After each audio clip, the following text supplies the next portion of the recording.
welcome to another episode of the Uniben Alumni Series. I want to thank you from anywhere you are joining us across the globe. I'm your host, Kevin Mokar, and on today's episode, we have a distinguished Uniben alumnus with us today. He's a former student union leader, former president of the National Association of Nigerian Students, NANS, and a former senior special assistant to former President Goodluck Jonathan on youth and student affairs. He is Comrade Jude Imagwe, MON. Thank you very much, Comrade, for joining us today. Yeah, thank you for the intro. Thank you, sir.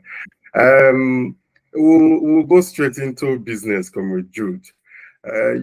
You wanted to become a Catholic priest. Yes, while your father wanted you to go to the university to study medicine and all that. Do you at this point regret not becoming a Catholic priest, not following in your own dreams? Yeah, it's actually a very tough way to start, but anyway, there is nobody that will be happy not to want to be in the presence of God, and there is no time anybody can live life better than always being to the service of God and dedication to God's work. Yes, sometimes some days you have these feelings of, oh, I had wanted to be a priest. This is the kind of priest I had wanted to grow into. Yeah, I had loved to. At all times, I always imagined that if I was a priest, this is the kind of Reverend Father I would have been. But the same God that had wanted me to be a priest, that I didn't end up becoming a priest, has also given me privileges in other aspects of life to still be able to communicate through my lifestyle, through the way we manage situations around us, and through how people that sees us live our day-to-day life.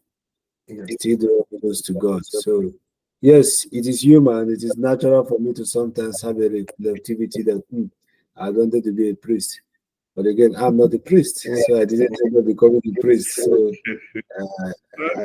I'm still wherever I am. I think it is God's divine wisdom. Yeah, she has directed. I agree. Yeah, that's how we. If God wanted me to be a priest, against all odds, I still would have ended up being a priest. Yes, I agree. You went ahead to obtain admission from the University of Benin. You bagged the Bachelor of Science in Microbiology for your first degree.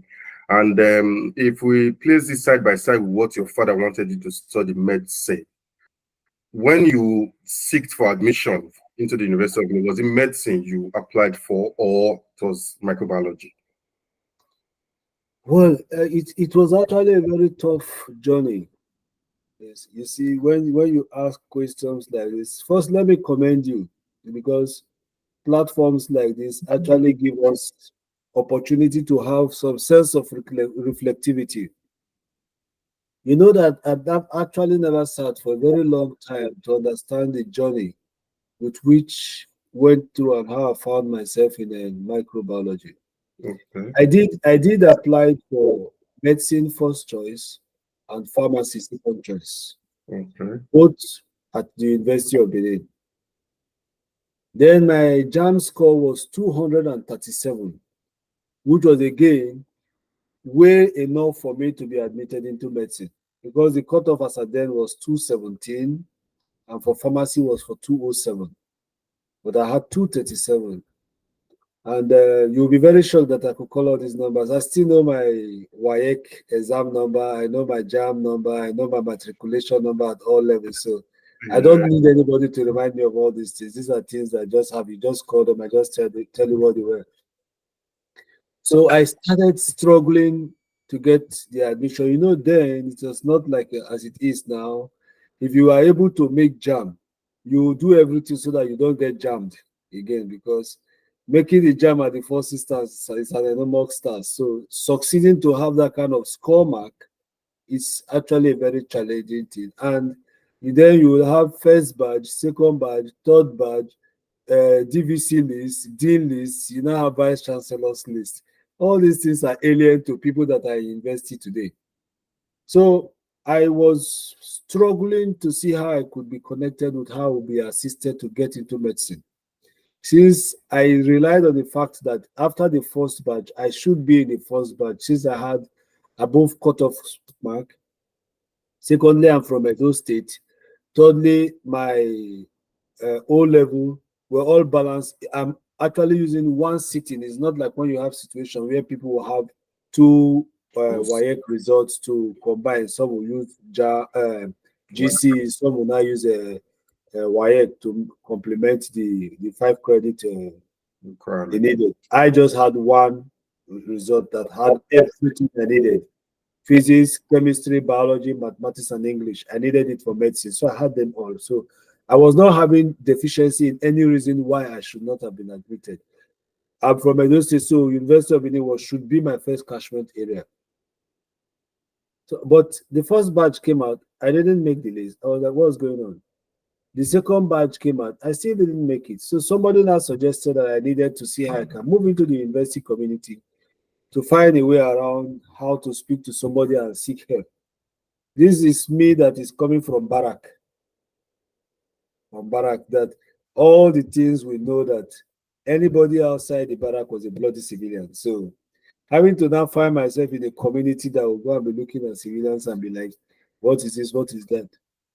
Because our schools were all centered in the barracks. The only time we have privileges of going out is either we are going on assignment outside, or we are going into the neighboring community to go play football, or we are going to market. Then at the time, I was living with a reverend father. So I was staying with Father Aide, the parish where Father Aide was the parish priest. His assistant parish priest there was Reverend Father Martin Sumunnaku. So I was living with them in the parish as an altar sermon. Come back to school, holidays, I go to stay with them and come. So back and forth, that was how it was. So, but I now got a lead way that I should meet my mom's elder sister, who was then married to a traditional ruler. May his soul rest in peace now. The former Ovio of Ogo, His Royal Highness Onajiti Ajara III. Now, so I had to go see him, and they were related to a professor. I don't want to mention the professor's name that assisted me, so I do not know whether it's ethical for me to have his name mentioned on it, but I'm grateful to the assistant that he gave to me then. So they gave me a note to go see the professor. I went to see the professor, one of the DVCs then, and he said, don't worry, your name will be in the next batch. You'll be in a pharmacy or medicine. The third batch came out. My name was not there.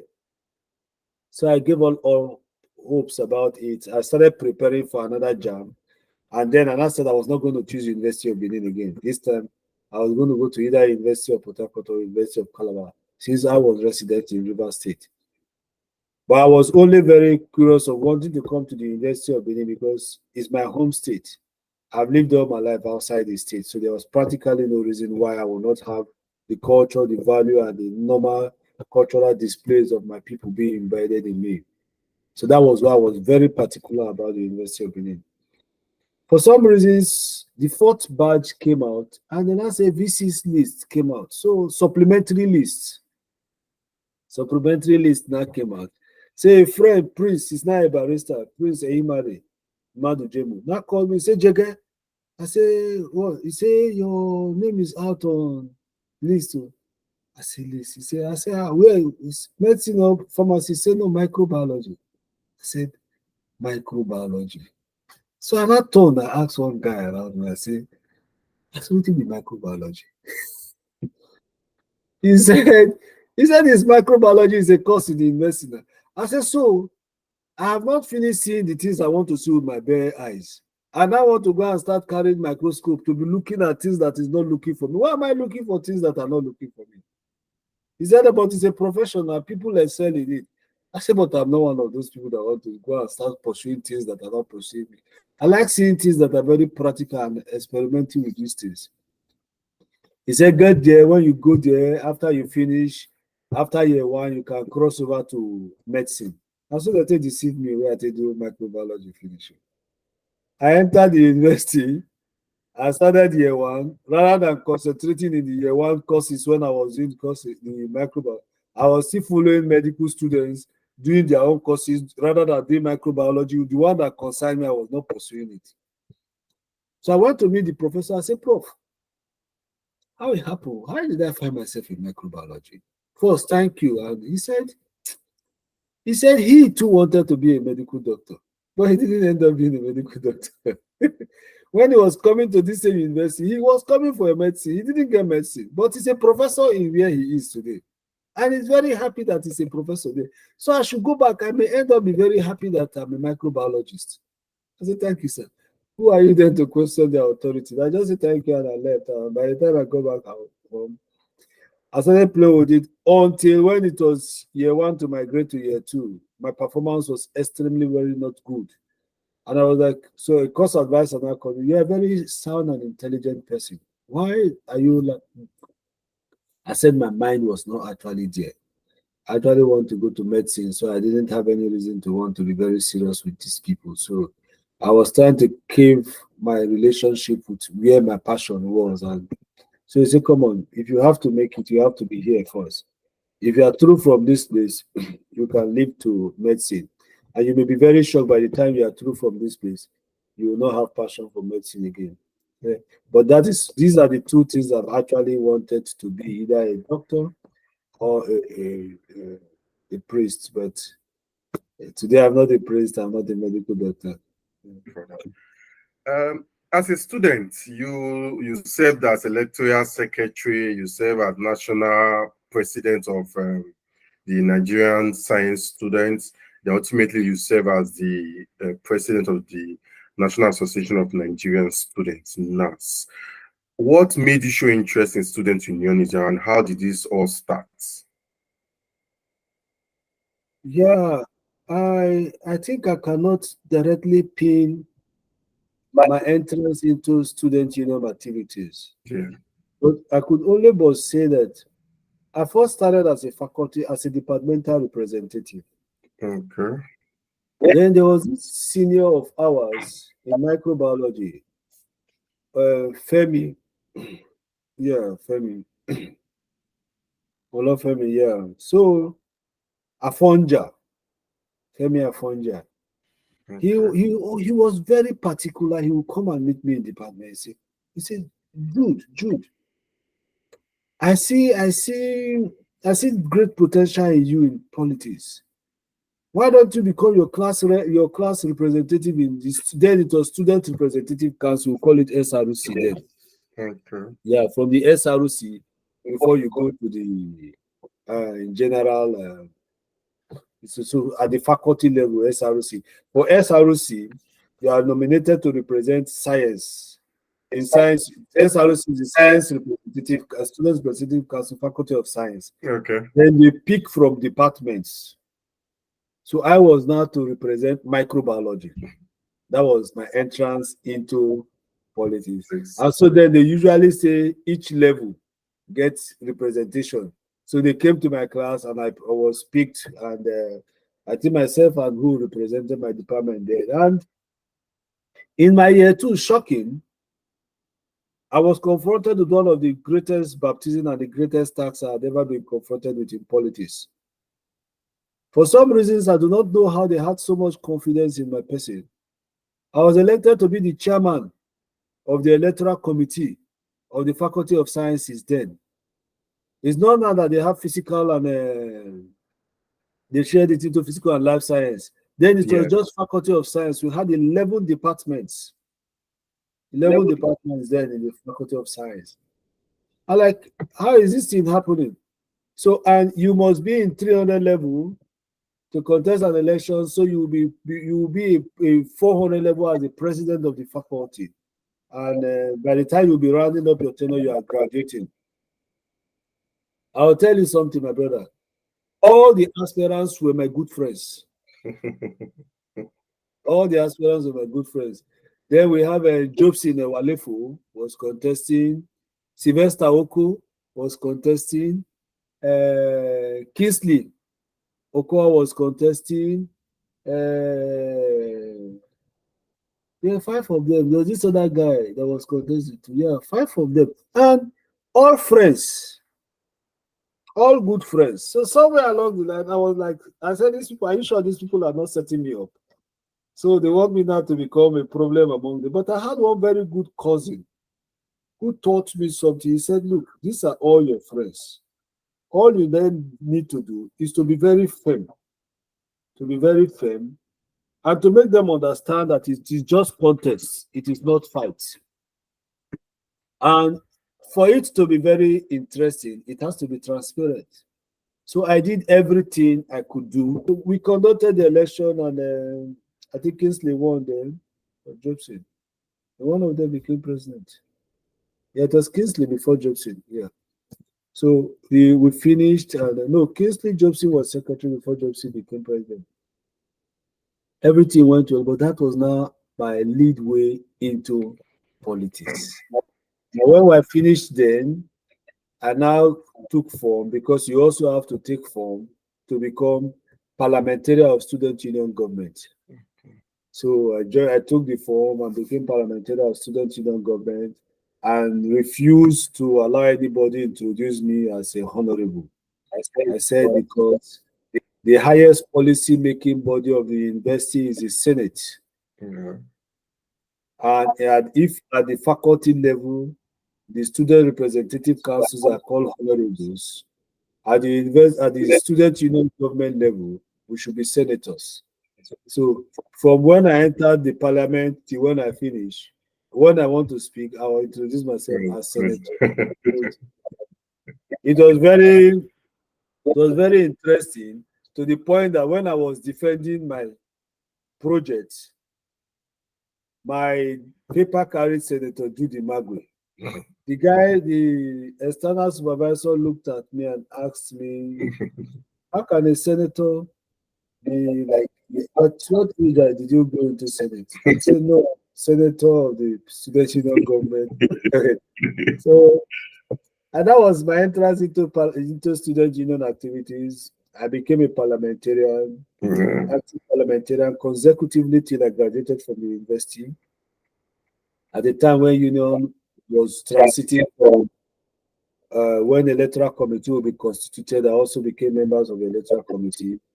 At the 300 level, I contested an election, and won as president of, no, at 300 level, I contested and won as ex-official one of NANS, but at the level of Bauchi during the Philip Shaibu election. But I didn't see ex-official as anything that was anything. So when we went for the next election at the level of ABU Zaria, I emerged as president of the, then it was NANS, National Association of Science Students of Nigeria. Then it was changed to National Association of Science Students. So that removed that Nigeria out of it and now left it as National Association of Science. So there was usually this contradiction between NAS of the National Assembly and NAS of the Science Students. Okay. So that was my journey into politics at university level. From there, I came back, graduated, and came back for postgraduate diploma, and came back for my master's again. Same at the department, University of Benin, Department of Microbiology. I then came back to do environmental and public health microbiology. That was when again I contested and became president of NANS. Yes. Sir, today you are a political leader.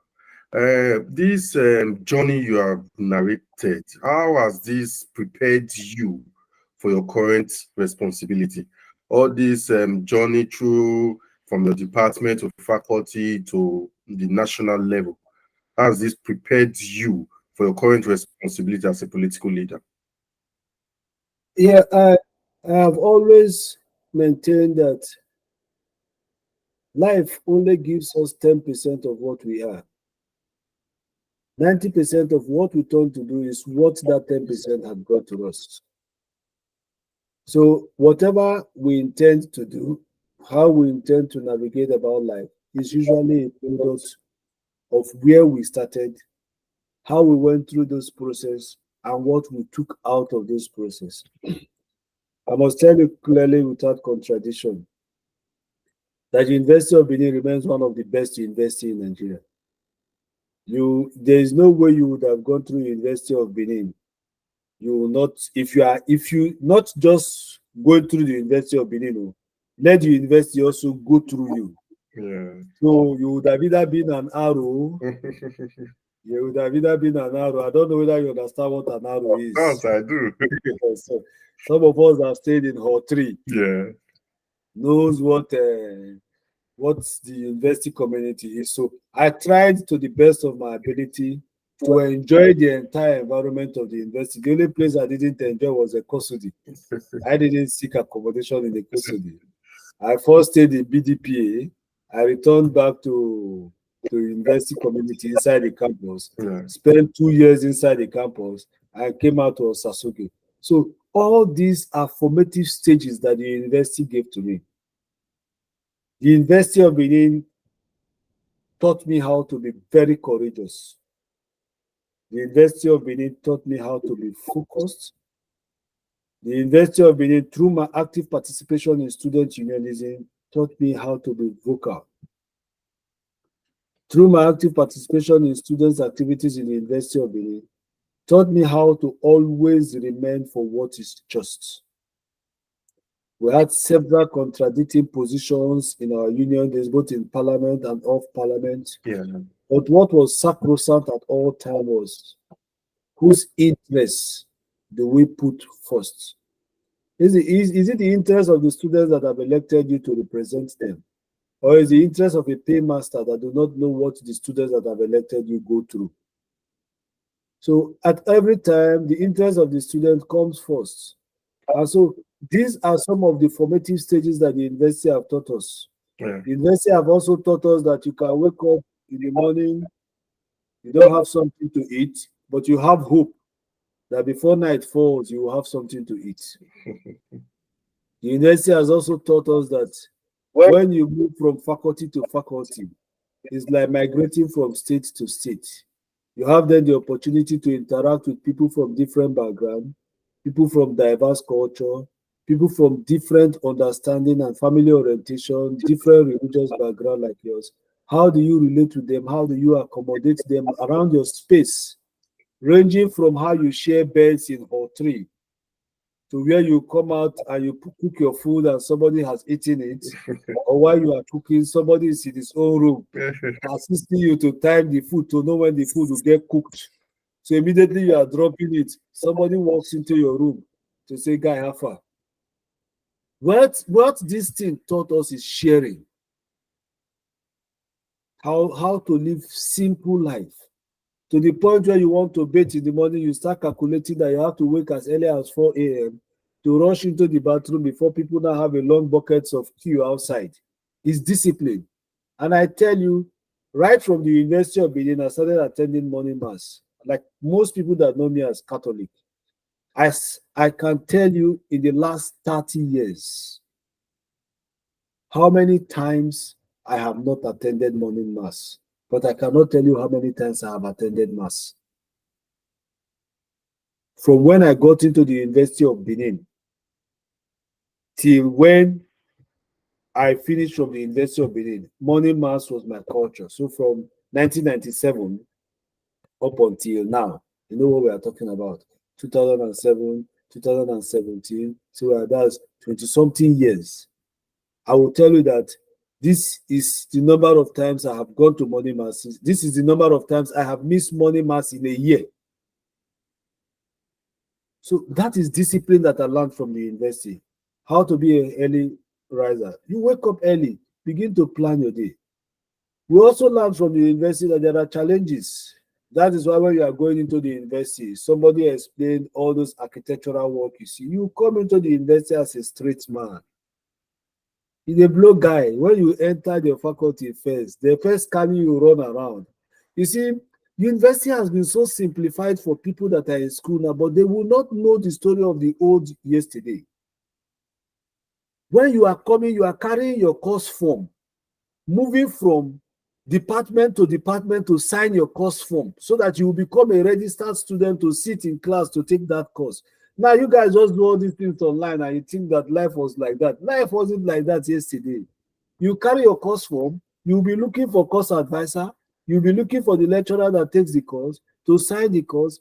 We that were in microbiology, that they were punishing us with courses that had no relevance to us, but just for the purpose to have all the credit units completed. We'll go to physics, you go and look for physics to sign. You go to chemistry, you sign. You go to botany, you sign. You go to zoology, you sign. You start moving to a BCH, biochemistry. You go and sign it. By the time you come back, the one you are signing in your department is not much. So you do that year one, you do that year two, you do that year. So you must sign all these things. All these processes were challenging and difficult as it was then, but they were in the military, you call it their recruitment processes, regimented, that begins to teach you how to be organized, teach you how to be disciplined, teach you how to prioritize your timing. You must have to register these courses before you sit in these classes. And there's a designated time for this. If you miss them, you have missed them out. So the University of Benin is a place that you cannot find its equal anywhere.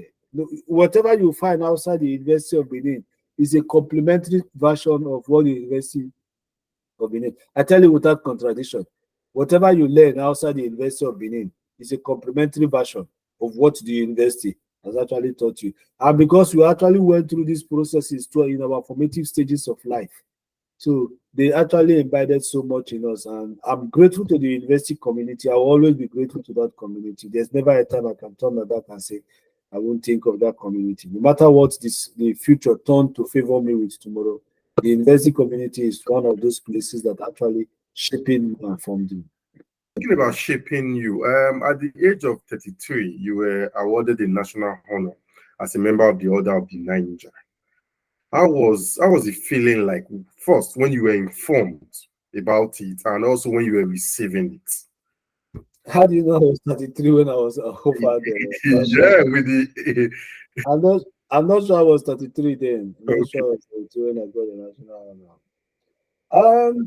First, at the first instance, a year before that year, Okay. they had honored a man that we respected so much. We call him Dumpy. Okay. And so we attended his celebration. That was when we started seeing all this national honor team. I was president of NANS then, so we attended the function and everything. So to say the next year, we were congratulating people that were honored. And somebody was like, I started getting message, congratulations, MON, congratulations, MON. I said, congratulations on what? He said, you get national honor. I said, I play football. I said, did I tell you people that I went to Ekomok again and return from Ekomok? I said, so we have national honor, the country. See, yeah, you made it yourself and your brother Josh Turner got the national honor as member of the Order of the Niger. MON. Are you guys sure? Let me go and look for the newspaper. So somebody now actually took a picture of the paper and sent to us. So I saw it. I'm like, this thing is true. So at that time, the only person that could actually come to my mind that I could run to say, this is what I have seen. It was late Chief Tony Anene of blessed memory, my political godfather. My father yesterday, my father today, and my father for eternity. So I went to his place in Abuja in Asokoro, and I said, Daddy. I said, you say, yes, you merit it. You are one of those persons that have actually distinguished yourself. So go and prepare for your ceremony. So it was then and I knew that this thing was actually true. I went back, got across to a couple of my friends, and we all came together. That was 2011. We all came together, and truly true to it, I was requested to come alongside with one person. So I went with my parish priest, with my two people here. I went with my parish priest and my uncle, Dr. Arnold Odidi, and Reverend Father Alfred Agbonlawa. So they were the two people that went with me, and when they did the national honor ceremony, I stood before the president and I got the badge. After getting the badge, it was actually reality that this thing has been given to me. It cannot be changed. So I got it and I was very excited about it. And I still remain very grateful to Nigeria till tomorrow. Because it's also another sense of responsibility. As it was that it is an honor, it still comes with its own responsibility too. Yeah. I should not at any time be one of those that want to pull Nigeria down. I should not at any time be a negative ambassador to the country. I should not at any time not wish the country good. So when we criticize government, we don't criticize them because we just want to, because we criticize them because we know we are saddled with responsibility to shaping the mindsets of leaders of our country, to make them understand that yes, to them they may be doing their best, but their best is not still good enough as is expected by the Nigerian populace, which is the majority of people. So by our voices we tell them you can do it this way. By our voices we tell them that these are the options. These are the other routes with which you can take to do this thing. The most important thing is not getting to the destination. It's getting to the destination at the time where you should get to the destination. Okay. I quite agree with that. As SSC to the president, you obviously had a series of meetings with Mr. President Goodluck Jonathan, and which you said in one of your interviews you granted, you said the feeling was contrary to how you thought it would be. Can you shed more light on that? How was the feeling like, and what was your expectation? Well, you know, there are this kind of euphoria you always be expecting to see. There was this kind of when you say the president, you will be thinking that you are going to meet one kind of very mighty thing standing around him. I think first it was because of the level of courage I had at the University of Benin, and because of my constant involvement in active students unionism, both the peaceful aspect of it and the protest aspect of it. Then as president of NANS, there were several confrontations we had with series of people of authority, vice chancellors, governors, inspector general of police, head of security chiefs, and the rest. So all this gave us a sense of confidence that we could speak to anybody. My path crossed first with the president when there was a program that students and youth were invited to the program. So for some reason, I was given the mic to speak that day on behalf of the student community and young people. The president of the National Youth Council then, I think it was Olawole Ajani, who spoke for the Youth Council, and I spoke on behalf of students. And by the time I was done speaking, somebody now walked close to me and said, the president wants to see you when we get to Abuja. I think that program was in Lagos. The president needs to see you when we get to Abuja. And so that was how we went back. That was how we walked during the presidential campaign. And so when I emerged, you remember that the demands of President Chiara of blessed memory brought him in midway, and at the time he was completing his tenure, that the first leg of it, we not participated in the election, through which we made some of our own demands on some of the conditions that would make us equally support them. Because I had told people in a meeting we met that, one, ASU usually negotiate for their welfare, increment of salary, their condition of services, and the rest. There is no part of it that they will usually negotiate for either students' welfare on campuses, the places that we receive our lecture, which are the lecture theater, or the places that we are habited, which are our halls of residence, or the host communities around us. And so, as president of NANS, I do not think there was anything controversial for me to make such negotiation and see how some of our degree awarding institutions can be upgraded to, and some of our courses will be upgraded. And I had a very valid point of one of the arguments I raised, that I am schooling at the University of Benin as an Edo person, but a whole lot of people from Delta schooled at the University of Benin, but because either University of Benin or University of Port Harcourt, because there was no federal university in Delta State. Yes. The same way to a lot of people in Kogi, schools at ABU Zaria, because there was no federal university in Kogi. Vis-a-vis some that schooled in University of Jos, ATBU Zaria, some of them, because of the proximity, the closest federal university was what people were looking for. So part of the charter of the man that was requesting there was to ensure that there was federal university in all states. To also insist that some polytechnics are upgraded to degree awarding institution, vis-a-vis polytechnics to and the rest. And so when we went all this thing, and the president graciously granted them and said these things can be done. So I had no reason to hold back the student movement from supporting a man that I know that is actually going to give better education quality and standard, that is a listening person. At the first instance, let us have somebody that will be willing to listen to us as students, that want to take our complaints and our worries serious with all its sense of intention. So we gave him the support. By the time he won, there were a lot of people that fought my appointment. A lot of people. I didn't actually know that people wanted me to be appointed. I did what I did in all sense of honesty. I did what I did because I felt that I was saddled with statutory responsibility then to do them. I wasn't doing them because I was waiting for compensation. So by the time I was done with them, I had moved on. I had moved on into another phase of life. But sometimes someone called me and said they needed my CV, and I'm like, okay, I sent it. 3 months, 4 months, 5 months, 6 months, nothing was coming. So I just felt that it was one of all those stories. I didn't know that the problem they had there was that people were fighting that there was no need to have SSA youth and student under one person. It should be splitted. It should be SSA youth, then SSA students separately. So the president now said no, that this young man he saw has the capacity to manage these two together. Because under President Obasanjo, they only have SA students. After President Obasanjo, Wood Vakama was the SA there. No, the Yar'Adua didn't appoint. So it was Bankole, who was then the speaker, that had SA students in the name of Morgan. So when Bankole left, when President Jonathan came, so there was nobody that had that position. It means after Obasanjo, there was no SA student from Villa, from the executive arm of government. And the president told them that what he wants to approve is SSA youth and students. So they tried every means to delay it with all forms of excuses and the rest. The president didn't yield to it. I didn't know what was happening, but only God was fighting my fight for me.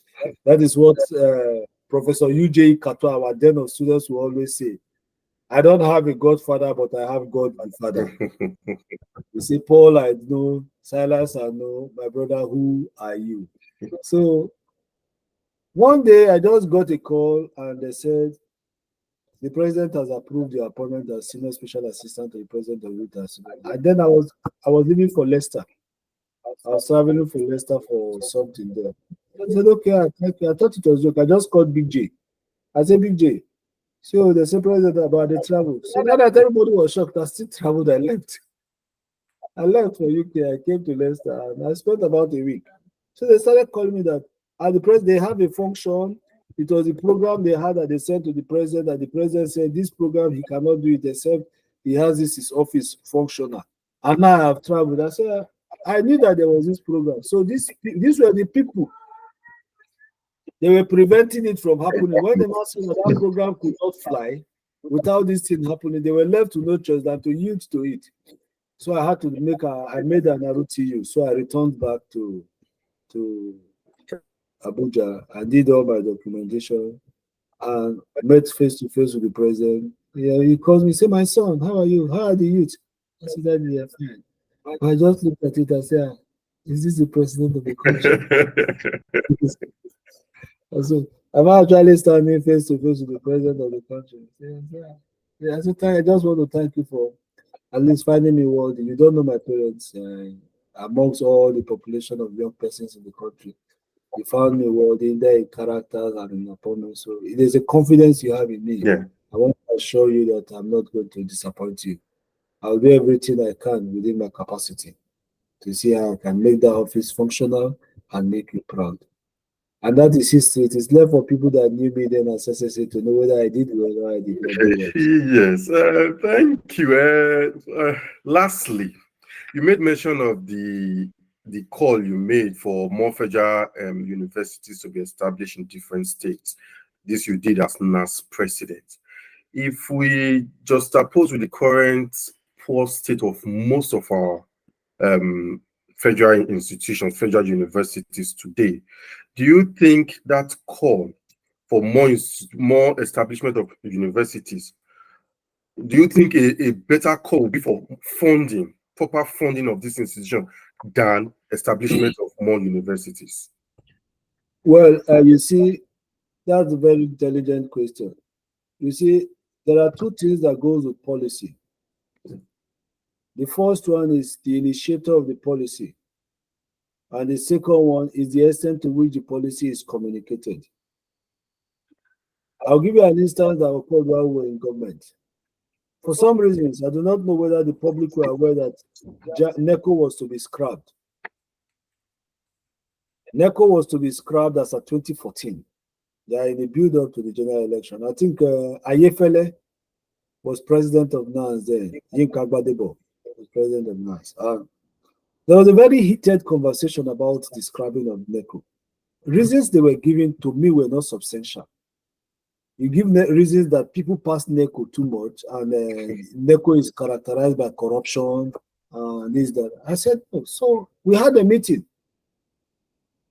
The president of NANS, because one thing I know God used me to do was that everything that concerns young people while I was in government, students and youth must have adequate representation. Adequate representation, ranging from the confab. When Obasanjo had a confab, it was only one student that represented youth and students community. When we were having our own confab, I went to meet the SGF, then Senator Pius Ayin. I said, Your Excellency, I do not think it's ethical for you to be discussing about a future and excluding a generation of people that will discuss the future at the exit of the people that will discuss that future. I say, for instance, you have assembled an age, the age bracket you have within that place is those people that their lifespan, we don't wish anybody death, but their lifespan will not exceed 2030. Yeah, they were already in their evenings. They were already at the terminal point of transiting. Some of them were already communicating with Master Chineke. And so both in the physical realm and the spiritual realm, they were already communicating with our ancestors, and they come back and relate with us. I said, these people could not be the only people that should be there. It was a heated war. I tell you, it was a very serious thing that saw lots of people threatening me and the rest. I didn't yield to it. I only insisted that we must have an even representation. That is why for the first time, we were given 18 slots.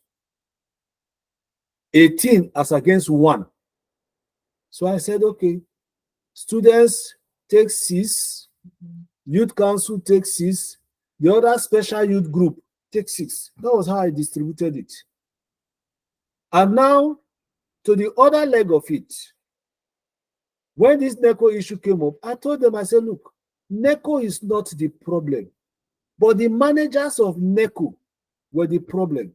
So if we can incite discipline, ethical culture, and value for those people that manage NECO, and there is a robust conversation, stakeholders conversation with parents. My brother, not be NECO, they go write NECO exam. Right. Now parents, they carry children, go write NECO. Now parents, they bribe NECO teachers to compromise the exam process. So do you blame NECO that is just the name? You don't blame. So you cannot throw the issue away because you don't want to address throw the substance away because you don't want to address the issue. The issue is that the corrupt practices in NECO are the staffers of NECO that are in one way or the other compromising to the parents that want to see that their children must pass NECO. And I said the second thing, Professor Julius Okojo was there in the meeting, NUC Executive Secretary. I said, sir, another way that this thing can be strengthened is to the point at which you say that you do not have to compromise NECO and WAEC as an entry requirement. Let them have a single entry requirement. Because you do not expect me that has 4 credits already in WAEC to go and read for 4 courses again in NECO. No, I want to go and concentrate on the one course that is limiting me from getting my 5 credit units to enter university. So if it's maths, I'll go and prepare for maths. So you say because I read maths and fail the other 8, the exam is not good. No, the exam is good. I passed maths because maths was my only interest in that exam. So unfortunately, the exam body that is conducting the exam that has to accommodate only one interest of mine is NECO. I said, so you cannot let us try to own something and domesticate something. We are talking about WAEC. WAEC headquarters is in Ghana. The country that harbors the headquarters of WAEC have their own indigenous exam. I said, so why can't we have our own indigenous exam? All we need to do is to strengthen the exam body, which is NECO, so that as people leave here to go and write GMAS and GSAT and all these things outside, any international student coming to school in Nigeria, his first prerequisite or requisite of admission must be NECO. So you have strengthened it. Now, going back to what you mentioned about establishment of university and upgrading of several other universities. Yes, see, establishment of the university was more than necessary at that time. You know why? Okay. Every JAM calendar year, students pass JAM. Some of our parents relatively found it very difficult to even announce the money for us to write the JAM.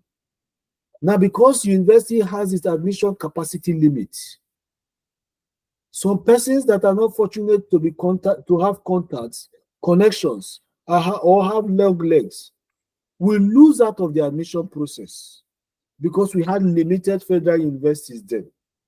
And the limitation of the federal university, the issue of them not wanting to go to state university was the high level of the tuition fee. Everybody could run to federal university, no matter how poor we were there. Once we have admission into it, we struggle to see ourselves through it. But not everybody could go through that phase in state university, not to dream of even the private universities. Now, where the problem now started raising its head is, if President Jonathan had continued, I will tell you the truth, education would have been different from where it is today. Unfortunately, Nigeria exited President Jonathan and brought a man that drew the nation back over 40 years. That is why education took a back burner. At the initial stage where President Jonathan was there, remember that there were grants for lecturers for research. Grants were given to lecturers for research. Those that graduate with first class, they were sponsored overseas for degrees, masters. Best passing out corpus that pass out with distinction, with national honors, corpus and the rest. They were also given such kind of honors and recognition. These are pathways to improving education. Then the second thing, education does not only domicile in the structure. It also translates to the equipment and the capacity of those that are teaching, that have the responsibility of teaching. Let us also not deceive ourselves. As much as we are saying that we have challenges with our education curriculum, we have serious challenges with our education teaching. The teaching relationship between lecturers in Nigeria and students is a huge gap that must be addressed. I did a master's here at the University of Manchester, and that is what I'm still also grateful to, because it has now given me a balance to see the difference between how education is being taught in our home country and how education is being taught in our country. See, my brother, education is a process. Knowledge is gradual. But how we do education in Nigeria is immediately you enter year one today, your lecturer give you an assignment to do an assignment. Your lecturer expects you to write like him as a lecturer. That is not progression. That is not progression. The first thing is your lecturer should be able to assess your capacity.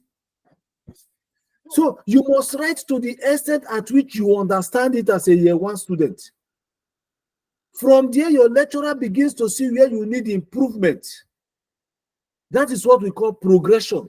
Nigerian's education is not progression. The very day you enter year one, your professor gives you an assignment, your professor expects you to write as a professor. That is not it. The second aspect of it is the benchmark of marking, the hallmark of pegging the benchmark of a lecturer that is distinguished, that is a scholar in Nigeria, is the number of students that fails the lecturer course. They'll say, that professor, if you set exam, only 2 they pass. Only 1. If 10 pass, thank your God. Just try and get C, you have tried. That is not teaching. The capacity, the parameter to judge a good lecturer or a good teacher is his ability to communicate knowledge to students and the extent to which students pass that course. That does not again mean you compromise on the ethical quality of the courses. It only requires that there must be a robust conversation and relationship between yourself and the students. You must first be accessible. If a student does not understand anything in the class, the students can call on you, sir. I don't understand this thing. Make me understand it. I will call my professors here and say, Prof, this thing that you taught, I don't understand it. I need to be guided into it. You go and call any lecturer in the university and say, university in Nigeria. Say, sir, that thing you taught us today in school. You see, I told you are supposed to be a mechanic. I don't know why you are here in school. You are supposed to be a farmer. You are coming to school. You are just wasting your time in this school. Go home and face your trade. That is the answer they will give to you. Or they will tell you that, okay, so you don't understand it. You mean that I'm not teaching you well.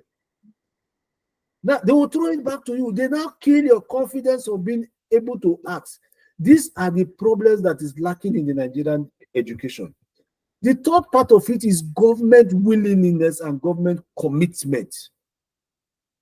You see, when I say government willingness and government commitment, government turn our institution to commodity, transactional center, in the sense that you have a vice chancellor, you constitute traders as governing council.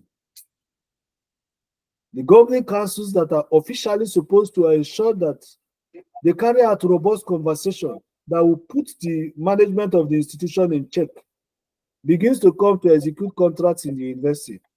So the primary essence to which their governing councils is taken away is the secondary essence to which they were appointed that will be addressed. Because the person that has appointed them have said, I've settled you. You work for me, I've settled you. So the university community should not be a place where you settle people to go. It's a scholastical environment. It's an environment where the people like IMF and the rest depend on the research work that comes from that place to give us policy directions. When you hear that IMF are saying that economy can grow in this, do IMF go to carry out this research work? No. They go to scholars, universities. My department is the University of Manchester here. We are Global Development Institute. We design policies. We develop both economic and education policy and public and private policy. If you develop a policy that is demanding in the labor market, IMF comes and they begin to make it as a suggestive thing to another country, to the third world country, and the third world country now say IMF said A, IMF said B. IMF said A on the basis of the condition in the United States. What they are referring to is a research product of what the United States academians have done for their own economy, not our economy. If researchers in the University of Manchester come up with a research method on how economy can be advanced, it's for the United Kingdom they have used as their parameters. So when you now carry those things, you now smuggle it and bring it to Nigeria and say, implement this thing, devalue your naira, this thing. If these things begin to fail, they must give us reasons for it to fail, so it will justify the lies they have told us. So my brother, the creation of federal universities across states was not the problem. And it was an intention that was actually and is still serving the purpose. If we were limited to the universities we had, imagine the number of persons that are now in the federal university that have been created in all these universities. Which institutions would have accommodated them? Because the entry numbers were not enlarged, or university structures have not been expanded. The structures you have in University of Benin, only by the grace of God, some of the hostels have been increased. The lecture theaters in the Faculty of Sciences still remain lecture theaters the way they were. 500 lecture theater in year one those days was categorized as 500 lecture theater. But the students that were receiving lecture there were 2,000 students. So how can 2,000 students receive lecture in 500 lecture theater? You see 500 come in, 400 stand at the front, 400 stand at the east wing, 400 stand at the west wing. The other 400 stand in front of it where we have a belebo close to auditorium there. So they will be looking. They don't go in, they don't come out. We now have one lecturer that wants to just come and talk and goes. Talk to whether he's talking to anybody, it doesn't concern him. His own is he has said what he wants to say and he's gone. He brings a pamphlet and shares it to people and says it's handout. You photocopy it, whether we read it or we don't read it, it's not our business. Ours is to write exam and pass. These are the problems. And in solving this problem, you require a leadership that is intentional and committed to the growth of education. And that person must first value education. You don't give what you don't have. You cannot place something on nothing and expect it to stand. So it must be an intentional process. I have value for education. I am passionate about education. I had a secretary there, Western Iyamu, who was Secretary General of NANS. There was an incident that occurred there. We had patches of road. Students were going to lectures late. And I said, Sekou, what you go do? He said, okay, let's look for a way to cushion the effect of these students. Do you know, if he was not having passion, I was not having passion, we would not have done what we did. Do you know what we did? Yeah, please let us know. We want to know. We raised resources from people. We went to buy granites and sharp sand from Uselu Market. We started patching all the potholes to Uniben Gate. Oh. It's on record. We were patching all the potholes. And at the end of the day, they turned into politics. They said we were insulting the Edo State government. We're saying that Shomole cannot do roads, so students are taking it to their hands. We say yes. As much as we are doing this, we don't want any government official to stay in front of our campus again to collect tickets from drivers. Because you have not walked on the road that these drivers are applying. So leave them. Don't take tickets. So they politicize it. But if we were not having passion, people gave us money, we would have gone into our houses with our money. Or we'll go to June 12th. We'll sit at Uncle Ben's place there. We'll learn. We'll buy drink for people. We'll eat. But we were passionate about seeing things work. Some of the protests we got ourselves involved, we actually had no business in them. I'll give you an instance. I was already a graduate as a president of NANS. I had my first degree. I became president of NANS as a postgraduate student. Now, some students were rusticated at Federal University of Technology. Ekiti. Okay. They were rusticated in Ekiti. For what? Political related activities.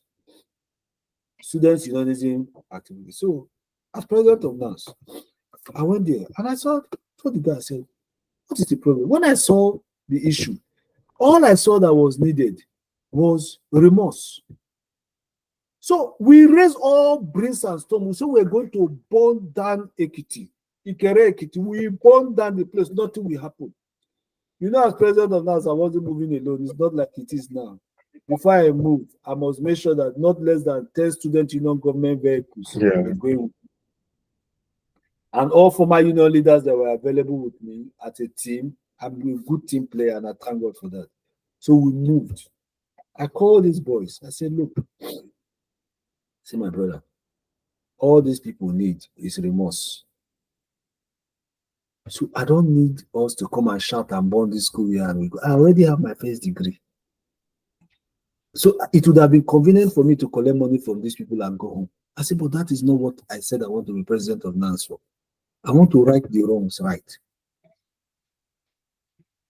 Let me go and discuss with these people. But they said, no. I said, will you people allow me to go and discuss with these people first? They said, okay, President will trust you. President will trust you. I will never forget Yinka Dada Saddam, former president of NANS. Himself, Godwin Meliga, Femi Oshabinu, Lawson. These men were men that if I decide something, they look at the merit of it, they support it to the end. And BJ was an executioner. He would they feel he mobilized. I said, let's go in. We went and I said, I met with the vice chancellor. I said, Prof, don't mind all those things that you hear them shouting that we want to come and burn this school. Allah will come beg you. Prof, I beg you in the name of God. As a father, will it be a good thing for you to see that these students don't graduate? Just you as a father will expect to see your child that you have sent to school come back with certificate. That is how the parents of these people are at home. Some of them do not even know that their children are not in school again. Some of these children cannot go home to tell their parents that they've been rusticated. Yeah. So can you do this for us? I can't lie down. He can say, are you not the NANS president? I said, he said, so what are you doing on the, ground? I said, I'm begging you, sir. He said, this is wonderful. He said they got an impression that we're coming to burn the school. I said, yes, we made them feel that we're coming to burn the school. But is it not me that want to burn the school that is begging you here? So we lied down. I called my guys, we all knelt down and we begged the Vice Chancellor. He said, go and tell the people that they will come to Senate. When they come to Senate, they should just show remorse. Anyone that can cry should just cry. He will just show it. So they are calling emergency Senate meeting. Since I'm around now, let them just do it for them. So I say, Prof, I beg, I want to do one thing. When I go out, allow me, whichever language I use to address our students, allow me to address them in that language. But you all know what has transpired in this place. We have actually come here to beg. But we cannot also weaken the spirit of the students outside by saying that a president of NANS has gone to beg inside. But see, what I was primarily concerned was results. Oh, yes. How I was able to achieve it should not be known to any other person. Yeah. But how I was going to resolve the issue of the students should be my concern. That was why I signed in for the job. So when we came out, and as a greatest Nigerian student, we can never be intimidated Nigerian students. Did I not tell you we will win them? We have won them. They have yielded to our request. They have now called for an emergency Senate meeting. Our students will be reinstated and victory at all. Our Luther continue. They say Victoria Sita. Like we don't beg. Don't first beg. Wisdom is profitable to direct. We don't first beg. Yeah. These guys that went to panel, they said in less than 30 minutes, they said they should go there and be forgiven. One was already a graduate. He had nothing to write again. So they just graduated him and they left. And also, which was honorable. That I lied down and got the result. Or I went there to protest. They closed the school again for another 2 months, 2 years. I already have my first degree in my hands. Those ones that they are closing campuses on their head, they don't have anything. I would have been a wicked person. So the essence of all our failures are wrong leaders saddled to responsibility that is meant for right leaders. So if we have the right leaders saddled with the right responsibilities, see, Nigeria will grow faster than any other nation in the world. And our paymasters, the IMF, the World Banks, and all the rest will never want us to get to that point. Because the very day Nigeria gets to that point, the world will come to Nigeria to beg for what they will eat. Thank you very much, Comrade Jude Imagwe. It has been a very exciting time discussing with you. But thank you for creating time to make yourself available for this interview. Thank you, it's an honor, and I really want to commend your initiative. This is something that is remarkable. When I go through it and I was like, oh, so this person truly graduated from the University of Benin. And I want to, through this your platform, to appeal to us. I think there's actually a need for us to have a formidable alumni body. Yes. Yeah, we have, but it is not every person that have keyed into it. Let us have an alumni body that everybody will key into. There's something I'm discussing with my university that we are doing now. And when it kickstarts, I will replicate it to the University of Benin. I will replicate it because we cannot know something and we don't take it back home. We are contributing knowledge to a system that is already structured. So all the values we are adding in this country and in the other parts of the world, we find young men and women of Nigerian descendants. Is a value you are contributing to a structure that is already structured. So with you or without your value, the system will still move. But I tell you, a fragment of that knowledge of ours, if we export them back home and contribute it to our country in unison, it will grow. That is what I'm looking at. We are starting up, the program is starting up by September upon resumption. Okay. When new students are back, we kickstart the experimental stage. And where I see the progress of it, through your platform, we can also begin to make it take its core value, because why I'm thinking around it is the fact that 90% of students that are in classrooms do not end up wanting to be teachers. Only about 5% of it wants to be lecturers, and the other 5% want to be non-academic staffs through administrative responsibility in the university. So those 90% that don't want to be teachers are only taught by teachers throughout their university days. So the ability to communicate what they have learned is not there. Yeah. because they have not had a real-time experience from those that have gone through that process before. Come back to tell them the story. So we will assemble those that have succeeded in private sector, those that have succeeded in public sector, those that have succeeded in global development sectors, begin to harness them and bring them back to the faculties, to the departments, and to the university. Talk to these folks. Yeah. Let them see a different face outside the face of a lecturer. Let them know that you had gone through this place yesterday, you had graduated from this place yesterday, and this is who you are in the society today. It therefore means you must not think that when you finish from it, you become a lecturer or you become something different. You can become X, Y, Z. Yeah. Thank you very much, sir. God bless you. Yes. God bless you. We'll be speaking to Comrade Jude Imagwe, MON, former Senior Special Assistant to President Goodluck Jonathan on Youth and Student Affairs, and former President of the National Association of Nigerian Students. Continue to subscribe to our channel. We'll bring you exclusive interview of Uniben alumni globally. Thank you. Bye for now.